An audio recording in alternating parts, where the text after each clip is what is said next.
Welcome to another exciting episode of the Business of Digital podcast, featuring your hosts, Matt Siltala and Dave Rohr. Hey everybody, really excited about today's session. What we're going to be jumping into is something that, it's questions that Dave and I are asked all the time when it comes to, specific technology within, like different marketing tools and whatnot. And so I'm really excited that we have Scott Brinker on with us. And so welcome, Scott. Thank you. Great to be here with you guys. Now, just so everybody knows, Scott is the VP Platform Ecosystem at HubSpot, also program chair of Martech and editor of chiefmartech.com. And so before we really jump into everything, why don't you give us a little bit more about your background, if you would, Scott, and just kind of, because we joked about, hey, what's your official title? And like all of us, we run a million different titles. So maybe just jump into that for us. Sounds good. So pretty much my whole career has been at the intersection between marketing and technology. I ran the technology team for a web development agency in the height of the .com boom. I've produced products for marketers as a software developer myself. And yeah, my current role at HubSpot is HubSpot's a tool for SMBs for sales and marketing. But increasingly, HubSpot has this ecosystem of all these other MarTech tools that it works with. And so I help them with that piece. And because I'm, just so fascinated by this interplay between, it's not just about technology and marketing. It's this really cool intermingling of tech people and personalities with marketing people and marketing personalities, and how this is changing the culture and the way we think about marketing in a digital world. So that's why we started the Martech conference. We got one coming up here later this month, and this is the topic I write about on my blog, chiefmartech.com. Awesome. Well, thank you for that intro. I appreciate it. Also, we want to give a shout out. We do have Dave on the other end of this as well. Hey, Dave. Somewhere over here, I am. Somewhere over there. And so one of the things that that Dave and I were chatting, or all of us were chatting about before we really jumped into this, is how, and what I alluded to is we're always asked about different tools. And so I don't know, maybe if Dave, you kind of want to jump into what you were talking about there and kick us off with that, but I think that would be a great start for this. Yeah, I think just two examples of that we run into all the time is what tool should I use? What CMS should I use? What CRM should I use? I was asked just last week about different SEO type tools that tie into like all sorts of different back ends. And it always comes down to me is who's going to use it, and you start asking some questions. And I think a lot of people skip that. Scott, can you kind of walk through what you suggest or what you've seen in the past as far as failings and just how people go and they buy this really expensive thing that's supposed to solve all their problems, but they don't know what the problems are? Or, can you some of the pitfalls or some of the things that people should look for? No, it's this is a very common question, and I mean, it's nobody's fault. I mean, so much is changing so rapidly in the digital world that, it's people who are running businesses of their own. It's just very hard to keep up, and so it can sometimes be a little bit just daunting to be presented with, oh, are you doing X? Are you trying this other thing over here called Y? I've never heard of that. So if we step back and we say one framework that people usually use for this is, the strategy to tactics, right? Like, start by understanding, okay, who are we trying to reach as our customers? What are the kinds of touch points they reach us on? Like, what are they expecting to do when they come to our website? What are they expecting from us in social media?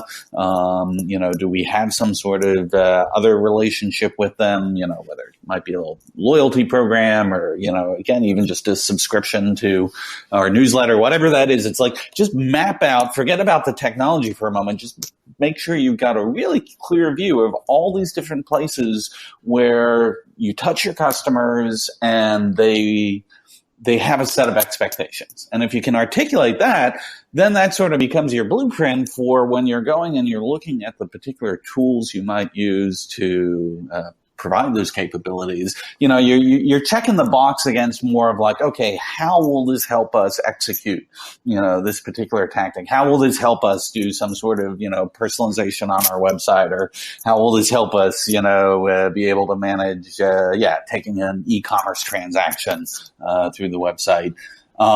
So that's the straightforward answer.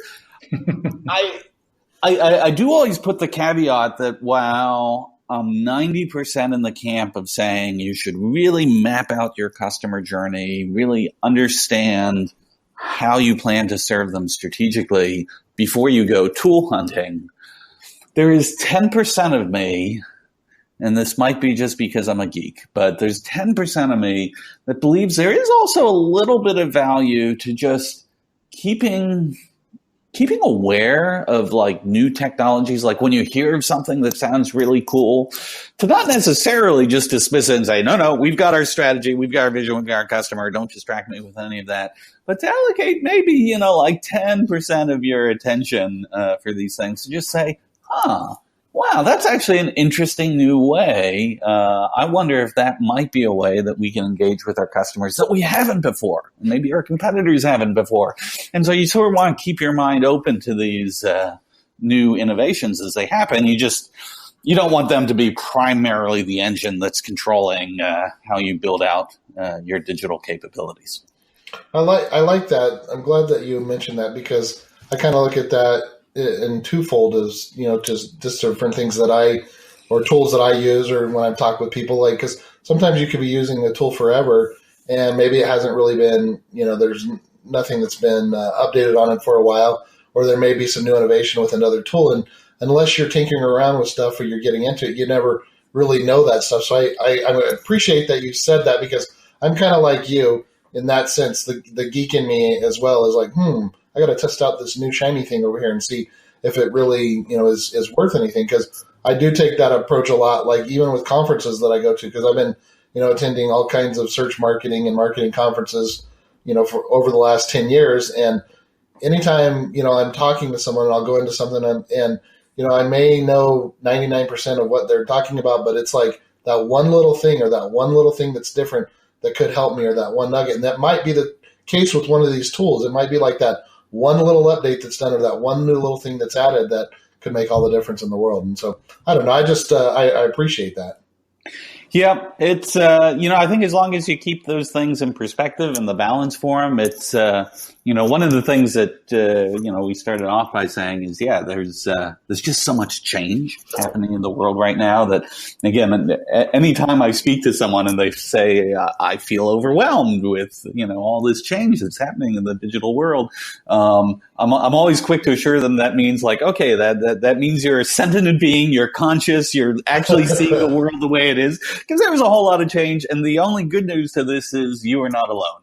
Every single business, regardless of their size, is struggling with that.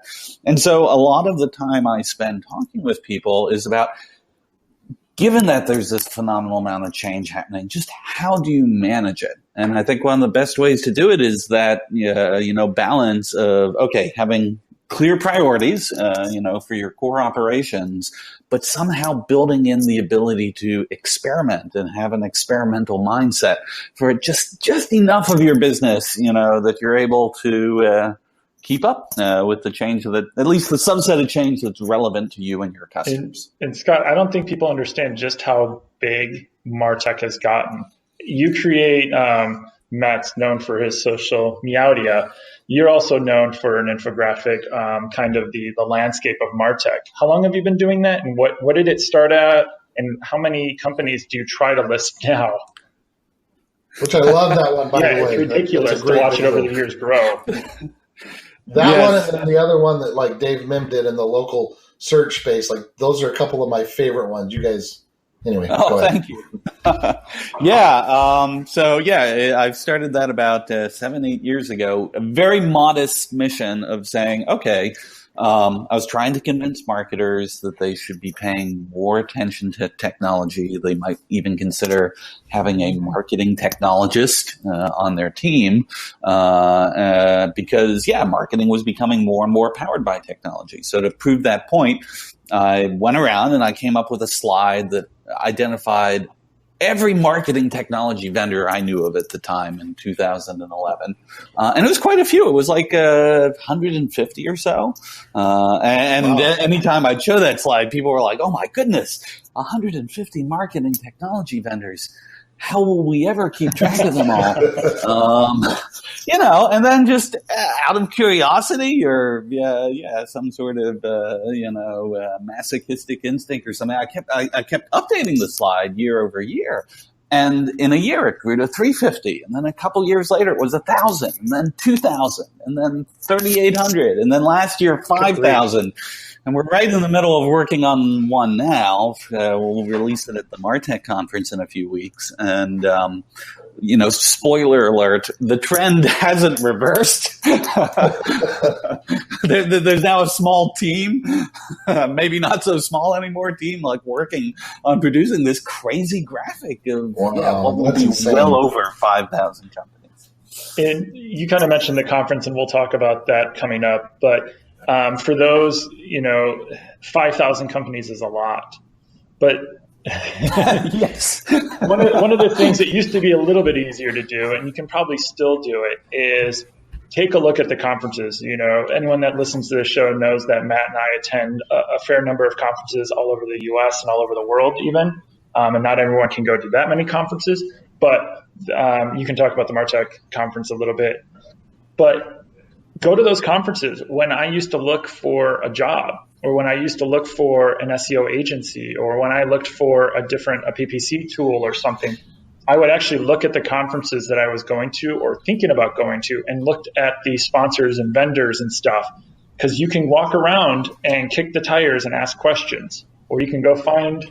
Well, and a lot of these shows, Dave, have actual sessions where they have tools experts where they talk about different tools as well. Anyway, sorry to cut you off, but go ahead. That's always one of the first questions. If I've done a site audit presentation before, and I'm sure you've done anything about visual stuff, the first question is, what tool can I use for free, or what tool do you recognize? Do you recommend? That's 9 times out of 10, that is the very first question. So as a segue into the conference coming up, do you want to talk a little bit about that coming up? Sure. So we started this Martech conference back in 2014, really wanting to try and program a very unique set of sessions that we didn't want to be too focused on just marketing. We didn't want to be too just focused on technology. We were really looking at sessions that had this mix between the marketing, the technology, but also the management. Like, how were companies changing the way they actually operated given these new tools? The event we've got coming up here in just 3 weeks away, at the end of April, 23rd through 25th. We will have a lot of case study driven presentations. So you'll hear how, the CMO of VMware thinks about, their B2B marketing funnel, how, companies like Red Hat, naming some of my favorite, geeky companies, manage marketing automation for this whole capability for next best actions. If you take a look at the agenda, you'll basically see almost all of the program is focused on marketers at real companies who are coming and sharing their experience. They might talk about the different vendors they use, the different tools they use. That's part of it. But one of the reasons we generally don't have the vendors themselves as presenters, at least in the editorial program, is because, we love the vendors. They know more about their products than anyone. But at the end of the day, it's not just the product. It's how a company actually struggles with using that product, not technically using it, but changing the way in which, who has permission to do what, how does that work, where are the handoffs, what gets held up, where are the bottlenecks. Again, this goes back to the theme we started with, which is just the pace of change is so incredibly fast. And, while technology can change at that speed, Moore's law, you get these exponential growth curves in technology. Us humans and organizations of, multiple humans working together, we don't change at that pace. And so to me, that's the thing people struggle with the most. And we really try and make this conference, above everything else, a chance to help people figure out best practices for what others are doing. Yeah, I mean, Matt, I don't know what your sales team is, but just imagine the internal processes and headaches and meetings to swap out your CMS. Yeah. Oh my gosh, yeah. We've just been through that. We did. Oh yeah, we did a big switch to Workfront, and let's just move on.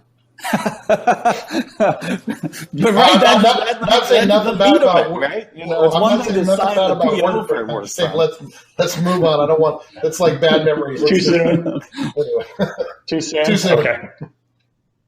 But yeah, I mean, just the internal processes to get anything started, approved, all of those. I mean, changing a personal habit is one thing because it's just me, but to get other people to change habits.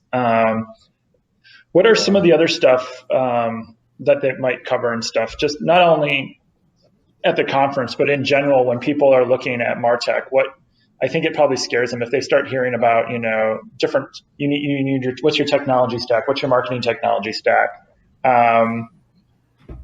What would you say to people that are scared of, I don't need that, or I don't have that. I just have a website and we have. Yeah. Like what you're trying to say, Dave, I think is like, how do you dumb it down? How do you get that person that doesn't really understand that knows what they're actually asking? Dealing with it. It's just, they don't think of it that way. Yeah, exactly. Yeah, well, I mean, again, it's perfectly natural. Most people, who are working in marketing did not start out with careers, deep in system architecture and IT. It's just, this is a very foreign set of skills. That in all fairness, I think marketers are actually doing a tremendous job of absorbing more and more of this tech management thinking into their profession while still keeping up with all of the actual marketing skills and insights and talents they need to bring to bear. Marketers are the Olympians of modern business, in my humble opinion.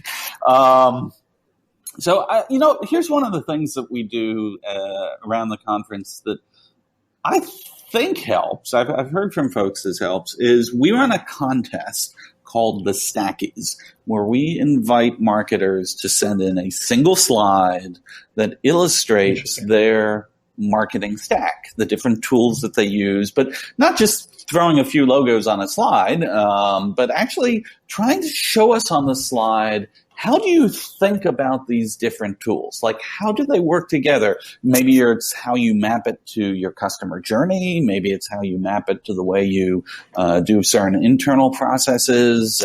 In fact, that's really where the magic is in, people who submit these stackies, is it's not just tools on a page. It's, here's the framework we used to think about which tools we have and why we have them and how they work together. And so people have submitted something like 120 of these stackies over the past few years. And wow. The deal is that they're free to publish. So we put them all up on SlideShare, and you can just go look. And it's from, small businesses all the way up through companies like Microsoft and Cisco have sent in theirs. And it's, to me, this is really helpful because it starts to, instead of looking at, that crazy chart of mine with just, 5,000 vendors, which is, it's frankly useless, right? It's incomprehensible at that stage. You can actually say, oh, okay, well, here's a business that's maybe in the same industry I'm in, and they're about the same size I am. Oh, and this is how they've thought about which tools they use and how they work together. not that you have to copy them, but it starts to make it very tangible to say like, oh, I've seen now 2 or 3 of these different things. And now I start to see how the technology maps into the marketing mission. Because that's really what anyone listening will get a link from Scott and we'll include it in the summary. But I think anyone listening should actually go through that own process because it'll probably be quite painful, but also very enlightening to see how everything and what you're using and how things are talking to each other, if you don't have it already. It's funny. So we've published about 120 of these publicly, but I've had maybe at least that many that people have shared with me that they went ahead and they built the slide, but at the end of the day, they're, someone in PR couldn't, agree to publish it. But oh my God, the universal feedback on that is those slides are so useful to those people that then they're able to go around through their company to explain to the rest of the marketing department or IT or other stakeholders like, hey, this is our stack. These are the tools we're using, how we use them, how they work together. And just having that in one visualization, I'm with you. I think that is the single best benefit that you can get out of that. We had write-ups and stuff. I know we're coming close to the end, so anyone listening, we're going to have a little bit of a giveaway for a ticket. But when I worked at a company, we used your landing page technology. Our internal stack was ridiculous that it was spec'd out on multiple pages because we worked with one CRM that was outside of our control, but then we had our internal CRM that would then go into our own customer database and stuff. And we had to capture everything, and we did all sorts of different checks on the lead data and all sorts of checks everywhere and every which way that our internal stack was just ridiculous. And that was just for a lead capture form from your technology. Yeah. So, wow. No one knew anything was behind it. And, but at the time I was capturing, if someone internally or externally, I knew the keyword, I knew the ad group, I knew everything about that campaign. I also had the same kind of data around the SEO stuff because we had that internal stack and we had that internal stuff built. So 12 years ago, I knew every SEO keyword tied to a sale. But that was the power in that data, but also the number of times that stack and those technologies broke all the time. So I guess. All right. Well, tell us talk about this giveaway. We were not instructed how to do it, so you guys confirm, and this will be. I'll write it out as quote unquote what it'll be. But what about if someone either leaves a comment and talks about their toughest Martech problem, either on the site, or tweets at us with the hashtag Martech, MARTECH at bizofdigital, and we will pick one person by probably next Wednesday or Thursday. It will give you a little bit of time and pick someone to win a free ticket to your upcoming Martech conference. Well, that's awesome. Talk about the value of that a little bit, Scott. Yep, no, that is a $1,800 ticket, and we'll have like over 45 speakers from different brands. We'll have 100 marketing technology vendors in one expo. We're going to be doing the Stackies Awards, so you'll get a chance to see that, the unveiling of the new landscape. It's going to be a pretty intense couple days, so super excited. Awesome. The producer just agreed to give away one of the tickets to your listener. Yeah, thank you for you doing that. So, all right. Well, before we wrap things up, Scott, any last words of wisdom for anyone listening to us here? The world is changing fast, but again, deep breath. It's changing for everyone. Take it a step at a time. Always move forward. You'll get there. Awesome. All right. Well, for Scott with Martech and HubSpot, Dave Rohr with Northside Metrics. I'm Matt Siltel with Avalanche Media, and we do appreciate everybody checking out this session. This has been great. We'll have lots of links, lots of information on the blog post itself. But thanks, guys, for listening. Bye-bye.